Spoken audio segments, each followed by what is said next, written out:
అది కచ్ రాష్ట్రం, గుజరాత్లో. గుర్రం దగ్గరికి వెళ్ళా, సార్ ఏం లేదు దౌడు తీసుకుంటే గ్యాలప్ మీద వచ్చేయాలంటే ఓకే షూర్ అన్నాను, డెఫినెట్గా వచ్చేస్తానన్నా. కింద పడితే ఏమవుతానో నాకు తెలియదు సార్, నాకు ఒకటి తెలుసు, తెగింపు తెలుసు. గుర్రం దగ్గరికి వెళ్ళి చెప్పా, దానికి చెవిలో చెప్పాను, నాకు హార్స్ రైడింగ్ రాదు. వీళ్ళందరూ నన్ను ఎక్స్పెక్ట్ చేస్తారు నేను చాలా గొప్ప హార్స్ రైడర్ అని.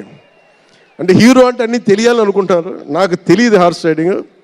దానికి చిన్న ఒక పంచదార ముక్కను చిన్న క్యారెట్ పెట్టా, జాగ్రత్తగా తీసుకెళ్ళి నాకు వదిలేవాను. పాపం ఆ గుర్రం అది నన్ను ఎంత అద్భుతంగా తీసుకెళ్ళిందంటే అది మీరు చూసారు ఆ సీన్లో. నేను అందరినీ మోసం చేశాను ఆ సినిమాలో, హార్స్ రైడింగ్ రాకుండా సినిమా వరకే హార్స్ రైడింగ్ వచ్చినాయి కదా. అలాంటి అంటే నాకు ఇది మాకేంటంటే మాకు సినిమాల్లో చూసినవన్నీ నాలాగా కాకుండా అన్నీ చాలా సుశిక్షితమైన ఒక నేర్చుకున్న వ్యక్తి ఇతను రామ్ చరణ్. ఒక డ్యాన్స్ కానీ ఎక్కడో ఇంగ్లాండ్కి వెళ్ళి అక్కడ డ్యాన్స్ ఇన్స్టిట్యూషన్స్లో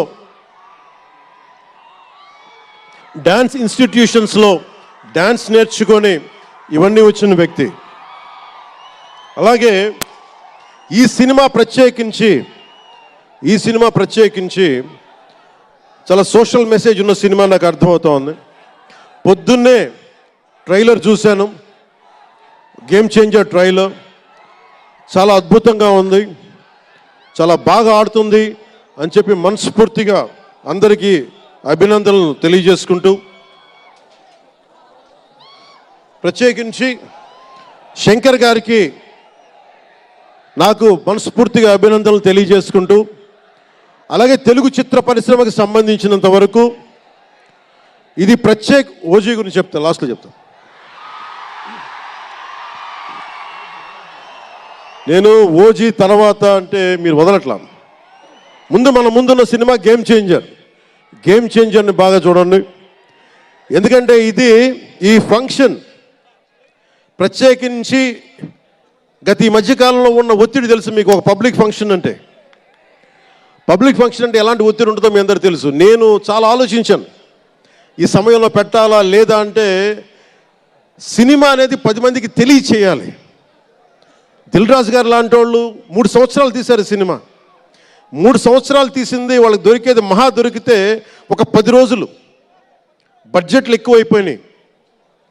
అలాంటి వాటికి మేము చేయగలిగేది ఎక్కువ మందికి తెలియజేసేలాగా ఇది part and parcel of cinema. అందుకని మేము కోరుకుంది చిన్న ఫంక్షన్ చేద్దాం. నన్ను అడిగారు గెస్ట్గా రమ్మని, నేను ఒకటే చెప్పాను, ఇంత పెద్ద ఫంక్షన్ చేయాలా లేదా, ఎందుకంటే మీ అందరికీ తెలుసు నా భయం. మీరు క్షేమంగా వచ్చి క్షేమంగా వెళ్ళాలి అని చెప్పి అహిర్నిశలు ఆకాంక్షించేవాడిని, శ్రమ పడేవాడిని. మీకు చిన్న దెబ్బ తగిలితే నా గుండె గాయం అవుద్ది. అందుకని నేను ఎప్పుడు సినిమా ఫంక్షన్ చేసుకోవడానికి ఇబ్బంది నాకు. ఇంత